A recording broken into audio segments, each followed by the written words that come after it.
The Book of Destiny. Translation of Kitab-ul-Taqdeer.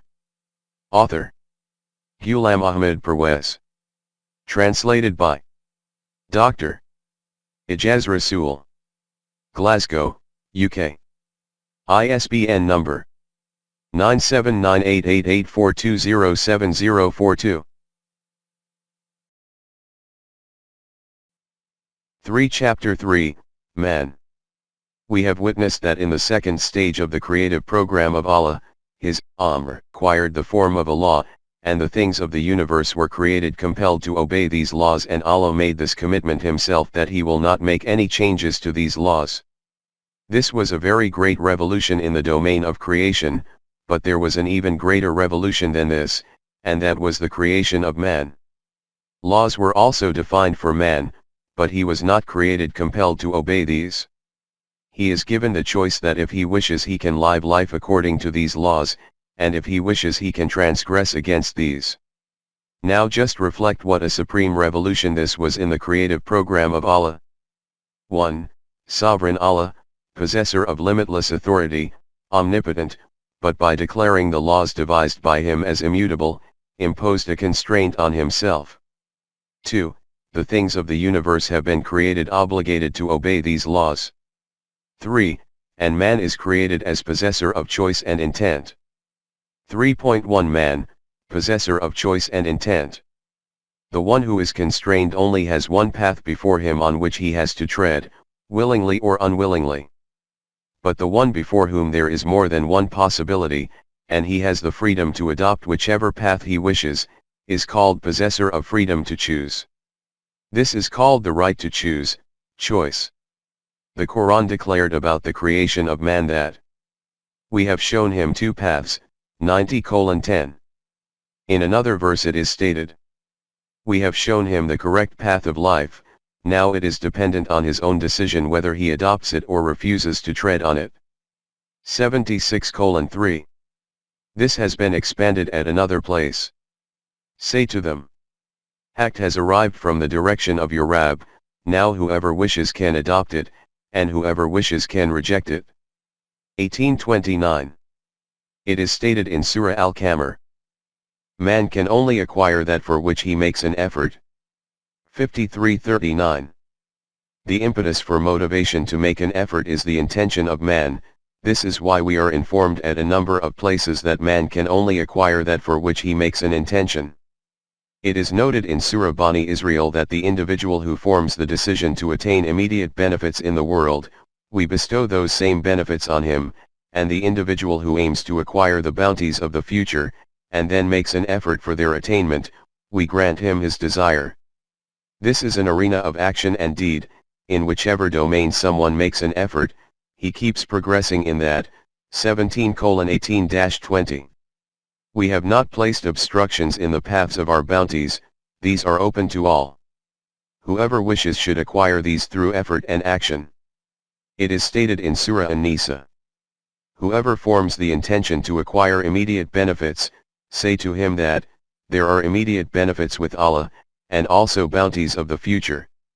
Whatever you desire to attain, that is what you will receive. 4:134, see also 25:62. 3.2 The responsibility of man. As will be described in detail in the next chapter, the law of requital, man has been declared as being responsible for all his deeds, and it is this very responsibility of his due to which the results of his deeds appear before him. The whole system of reward and punishment for deeds revolves around this pivotal point that man is responsible for his own deeds, and it is obvious that only he can be held responsible for his deed who carries it out with his own choice and intent. The one who is forced to carry out some task simply cannot be held responsible for it. On this basis the Quran has made it clear that the one who is compelled, and the one who has freedom of choice and intent, can never both be equal. 16:75-76. This is the reason that it has stated that if someone is made to commit even an act of kufr under compulsion, he will not be held accountable for it. There will only be accountability for that deed which is enacted through one's own choice and intent. 16:106. At another place it is stated, If you make an error by mistake, then it has no weight. Culpability will only be for that in which there is the intention of the heart. 33:5. This is the very principle which he has defined for the system of law for justice in the world too, according to which he has differentiated between killing in error and premeditated murder, and has specified separate punishments for both of them, a severe punishment for premeditated murder, and a lenient one for killing in error. 4:92. 3.3 The story of Adam, elucidation of constraint and choice. The Quran has solved the issue of constraint, jabr, and choice metaphorically in a very engaging style in the account of Adam. Allah gave a command to Adam and also to Iblis. Disobedience of this command was committed by Adam and also by Iblis. When Adam was asked, "Why did you do this?" he replied with downcast eyes that, "O our Rabb, we did wrong to our own selves." 7:23. We made a mistake, we acknowledge it, and we are regretful and ashamed, that is. Adam accepted that he is responsible for this transgression. Since he accepted his responsibility and realized that he had committed an error, hence the possibilities of reformation and recovery became illuminated for him. He was told, "No matter. We will keep sending guidance towards you. Whoever amongst you follows it, he will remain secure from fear and grief." 2:38. This is what is called the possibility of regaining the lost paradise. The Quran has termed this as tawbah after committing an error by mistake. 16:119. Contrary to this, when this same question was put to Iblis, that why did you transgress against Allah's command, he replied to Allah that how did I transgress? It was you who misguided me. 7:16, 15:39, I am a constrained human being, I neither have the choice to obey nor to transgress. Here, everything takes place according to your command. If you had not wished it, then how would I have been able to resort to transgression? Therefore, when Iblis refused to accept responsibility for his action, it was stated to him that there is simply no possibility of reformation and recovery within you. You have strayed far from the possibility of reformation of yourself. 15:34. You are disgraced and expelled. 7:18, condemned, humiliated and ruined, eternal despair is your destiny. The meaning of Iblis itself is that of hopelessness, that is, how can the one who views himself to be constrained bring about a transformation in his own condition? This is the evidence of his eternal state of hopelessness. 3.4 The path of kufr and mushrikeen. The Quran has stated that when Iblis had said that, if you had not wished it, then how could I have been disobedient, this is the very same stance of the kufr and mushrikeen in the world. They also do not hold themselves responsible for their own acts, instead they say that if this had not been in the mashiat of Allah, then how would we have been able to adopt the path of kufr and shirk? Whatever happens here takes place according to the will of Allah.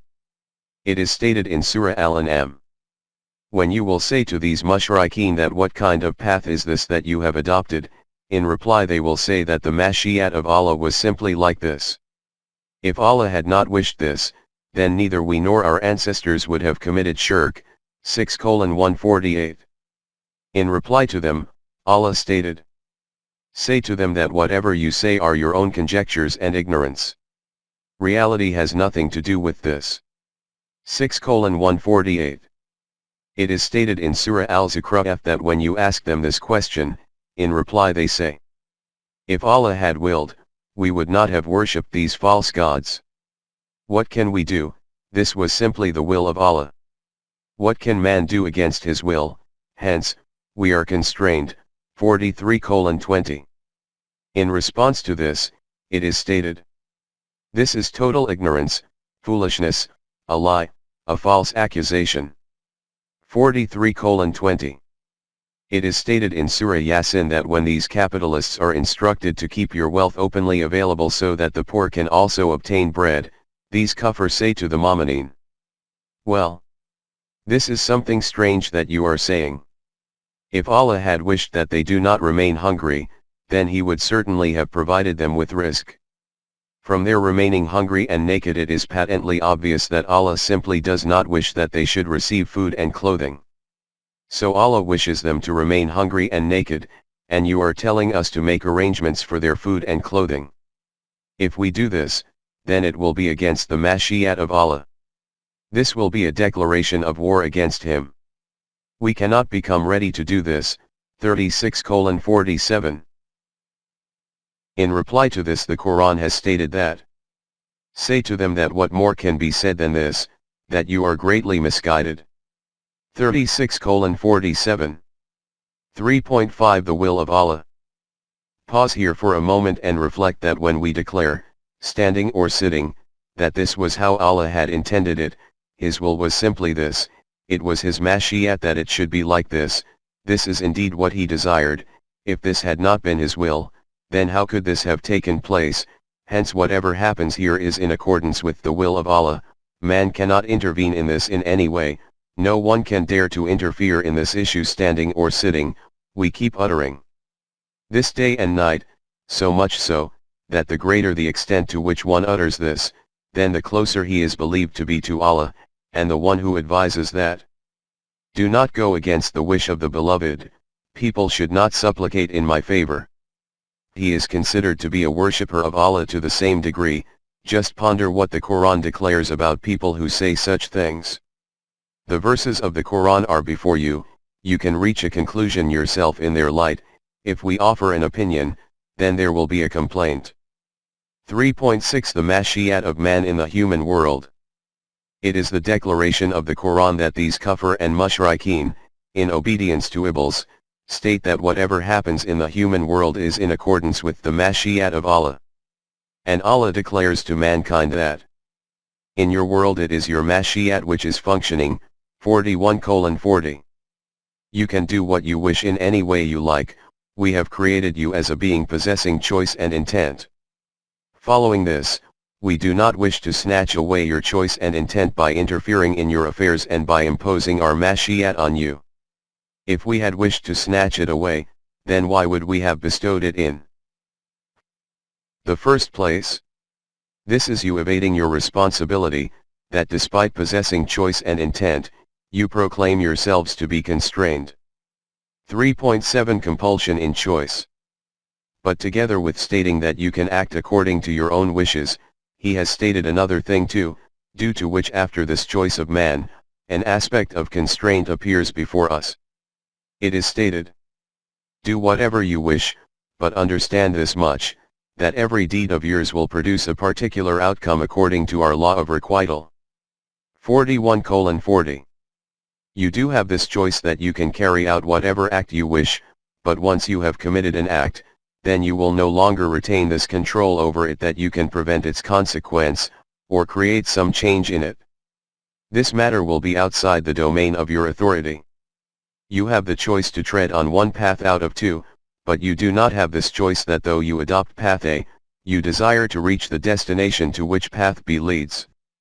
As has already been written, you have the choice to swallow poison or a sweet, but you do not have any choice over this, that though you swallow poison, you can create the outcome of that of a sweet.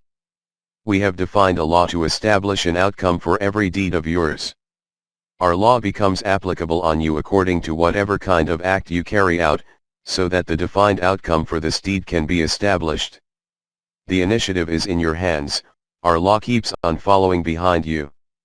3.8 Whatever man becomes, that same kind of law will become applicable on him. The Quran has made this reality clear at a number of places. Referring to the misdemeanors of Bani Israel, it is stated, "When they adopted crooked paths, then Allah, the law of requital, made their hearts crooked."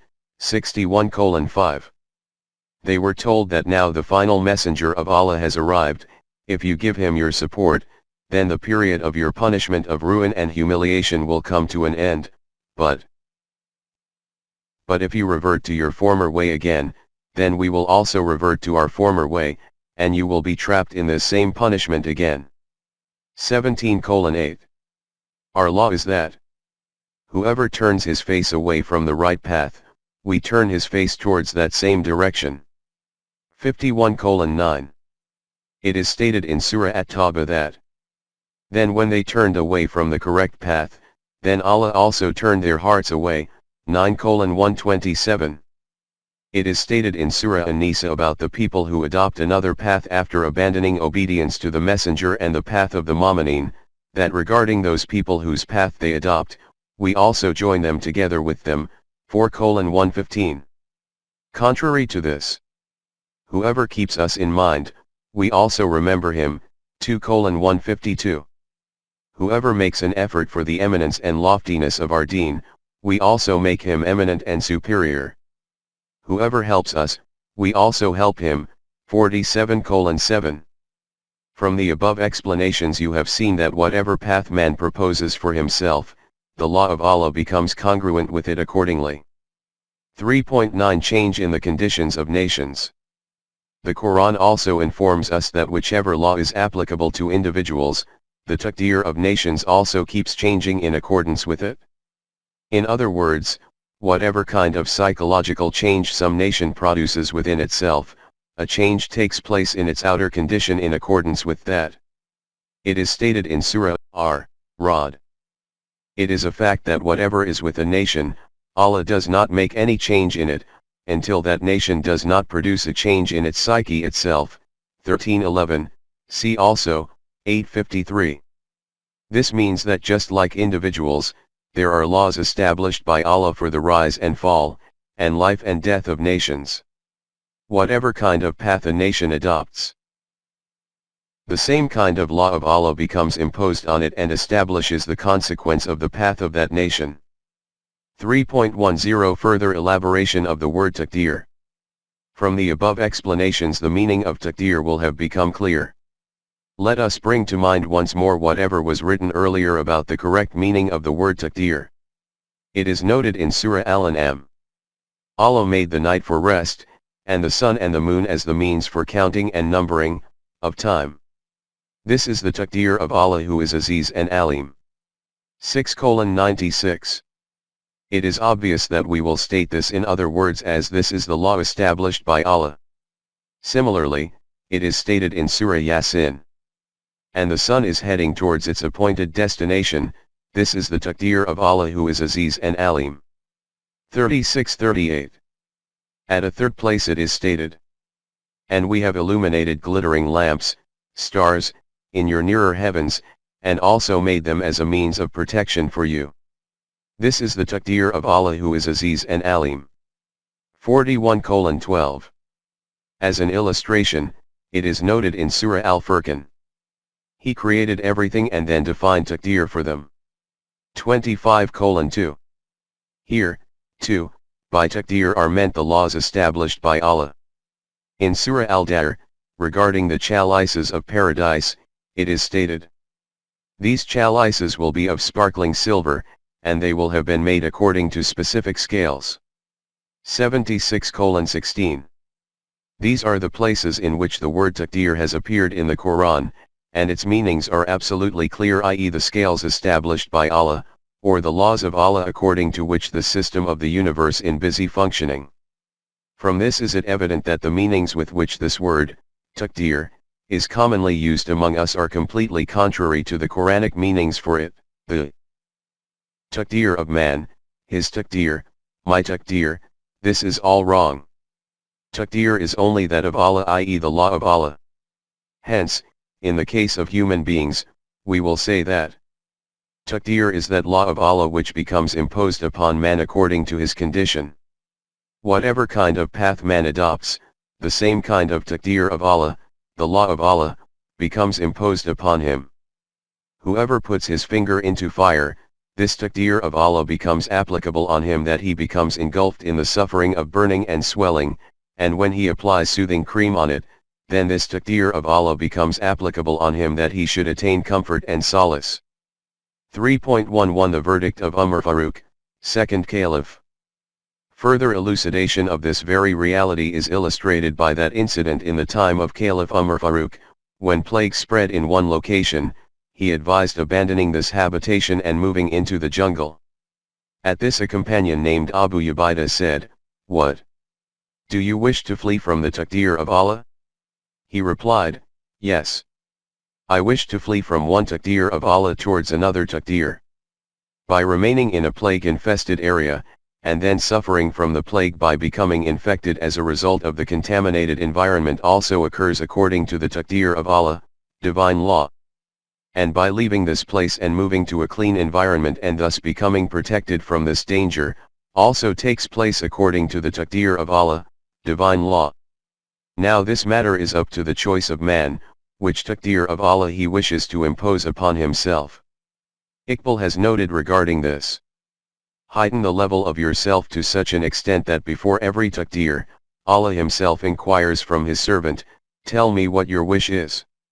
This also means that the individual whose resolve is strong changes his path according to his will, and since whatever kind of choice he makes, the same kind of Taqdeer of Allah will become applicable on him. Therefore the human being who is the possessor of firm resolve gets the Taqdeer of Allah imposed on himself according to his wishes. In contrast to this, the path of the man with a weak resolve keeps changing under external influences. Hence, this is not a matter of choice for him what kind of Taqdeer of Allah, which divine law, becomes imposed on him.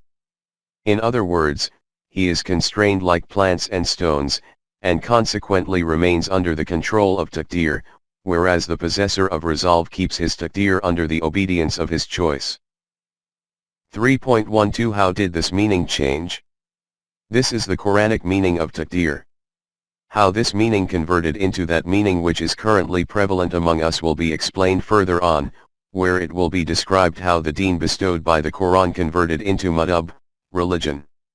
This was that fundamental shift due to which the concepts of deen about Allah, the universe, and man, converted into the concepts of religion. As a consequence of this, instead of being a sovereign ruling according to law, Allah acquired the form of an absolute dictator, and man, instead of being a creation possessing choice and intent, was made into a prisoner shackled in the chains of Taqdeer, while the religious chiefs set themselves as the keepers of this jail. This tale is agonizing and this hadith is heart-rending. But the opportunity to expound on it will come further on. 3.13 A principled discourse about the doctrine of Jabr. Those who believe man to be constrained due to the conversion of deen into religion, that is, proponents of the doctrine of Jabr, also present some verses of the Quran in support of their belief.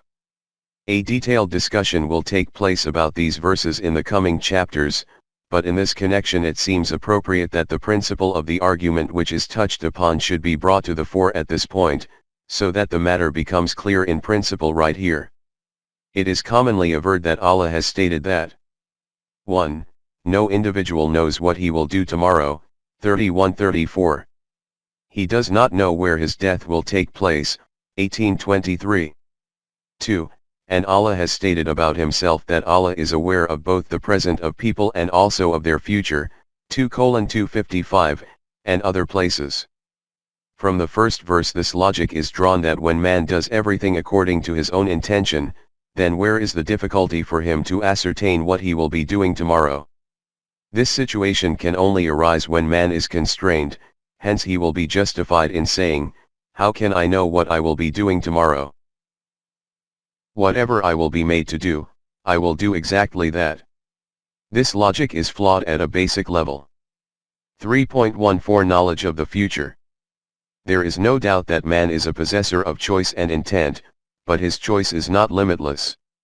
It is conditional on many such circumstances about which he can say nothing in advance and is impacted by so many influences over which he has no control as an individual. If man lived in such a world where neither external events and incidents could influence his life, nor the actions in life of other human beings could alter the direction of events, then he could assert what he will do in the future. But man lives in a world where at every step he is affected by external events and the societal environment.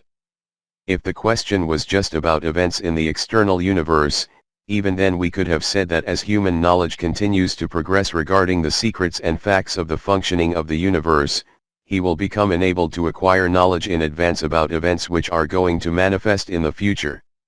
For example, just as today he can say with assurance when there will be an eclipse of the sun or moon, similarly, he will Also be able to ascertain the time and even the location of an earthquake in advance. But the difficulty for man is that he is surrounded by a crowd of other human beings, each and every one of whom is the possessor of his own choice and intent, and the effects of their decisions also impacts other individuals. The situation today is such that the party about to come into power in the USA, or the election of the president there, shakes the political scene of nations of the world, and causes tremors in world markets. How can a man inhabiting such a world predict what will happen tomorrow? The moon can affirm at what time and at what place I will rise. The sun can declare at what time and at what point I will set. Man can never say with certainty when and where his death will take place. The evidence for man being constrained cannot be proven from this. All that can be ascertained from this is that in a communal world, the decision of one individual is predicated on many such elements and affected by those factors over which he has no control, so that he can say nothing about the future with certainty. The reason that the Quran has placed so much emphasis on making use of reflection and reasoning and intellect and insight, is that the purpose from this is for man, as far as possible, to take into account the circumstances and conditions and assess the various elements and factors to the best of his ability before formulating any decision. But he can only do this to the limits of what is possible, he can never say anything with certainty and assurance. 3.15 Divine Knowledge. Now let us come to the second argument, that Allah is aware of both the present and the future of people. It is said that knowledge of the future can only be regarding that thing which is deterministic. The entity whose condition is such that it can change its intention whenever it wishes, what can be predicted about its future? For example, an expert in astronomy can predict 100 years in advance when there will be an eclipse of the moon, but even 10 scientists cannot say that this fly which is sitting here at this moment in time, where it will sit next after flying away. Hence, when Allah knows what man will do tomorrow, then from this it can be inferred that man is not a holder of choice but is constrained. This reasoning is based on one fundamental misconception. The issue of divine knowledge is related to the issue of time, and from the philosophical viewpoint the issue of time is extremely complex and difficult. As has been said in the preface, my effort is to avoid ontological discourses and philosophical interpretations as far as possible in this book, and to present everything in a simple and straightforward style. Moreover, without becoming entangled in the complexities of the issue of time, we feel it suffices to note that there is a fundamental difference between divine knowledge and human knowledge.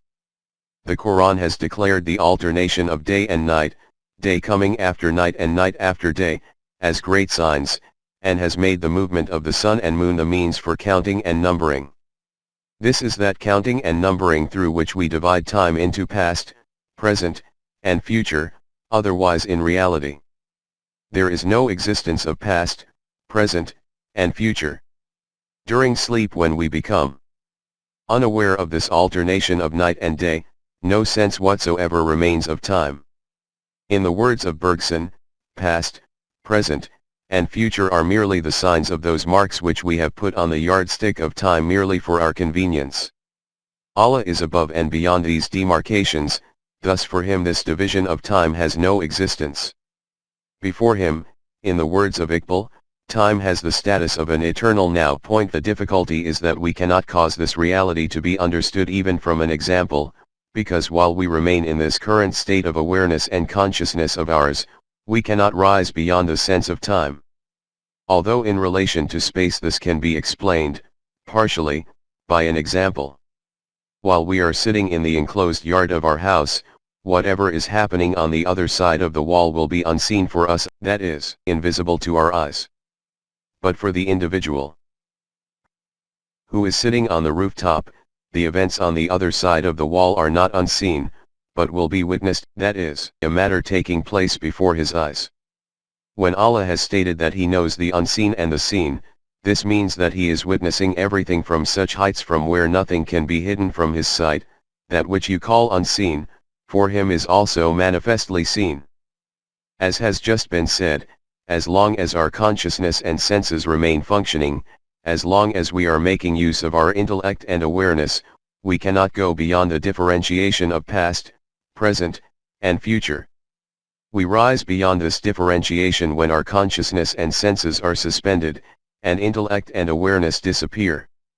If some individual sleeps continuously for 3 days, after waking up he will never be able to tell what the date is on that day, and the one remaining unconscious for 6 months or 1 year will not be able to ascertain even the month and year. In short, after becoming ignorant of intellect and awareness, we are beyond the states of past, present, and future. Instead of describing this as beyond, it will be more appropriate to describe it as being unaware. But due to his complete knowledge, Allah is far above these parameters. In front of him, from the beginning to eternity, time holds the status of the present. 3.16 Prophecies are merely conjectures and guesswork. In order to understand this matter in the simplest of words, we can say that at every moment man retains the choice to alter his intention and decision. But Allah has knowledge of this, what he is going to change his decision to. Hence, though man cannot say what he will do tomorrow, Allah knows it. Hence, those people who give news about the future of men, make prophecies, they merely make use of conjecture and guesswork. When man cannot say with certainty and assurance about himself as to what he will do tomorrow, then how can some other human being say this about him? Ask those who offer such information about human beings, that, never mind man himself, where will this fly which is sitting here, fly?